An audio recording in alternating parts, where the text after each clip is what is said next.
ఎవరు మంచిగా కూర్చొని నేను అడిగే ప్రశ్నలకి సమాధానం చెబితే మంచి గిఫ్ట్ కూడా ఇస్తాను. సో నేను ఇక్కడ మాట్లాడేటప్పుడు 2 పనులు చేయాలి. ఎన్ని పనులు చేయాలి? 2 చేయాలి. ఒకటి, మీరు మాట్లాడుకోవద్దు, మీరు మాట్లాడుకోవద్దు. రెండోది, అన్నీ చూడాలి. ఓకేనా? చూడబుద్ధి అవుతుందా? నన్ను చూడబుద్ధి అవుతుందా? చూడబుద్ధి కాకపోతే చూడాలి.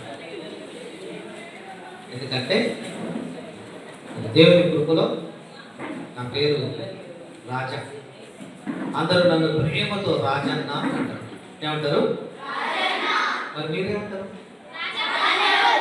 అంకుల్ అంటే పెంకులు లేదు. అంకుల్ అంటే ఏ పెంకులు లేదు. అందుకనే ఎందుకు వచ్చిన గొడవ కానీ అందరూ ముందుగా ప్రేమతో నన్ను అనుకున్నారు. ఏం పిలవాలి? రజనా అట్లాగా. ఓకేనా? చూస్తున్నా ఇప్పుడు అందరి శబ్దాన్ని కూర్చోండి. నేను ఎవరిని రేపు అడిగితే వాళ్ళే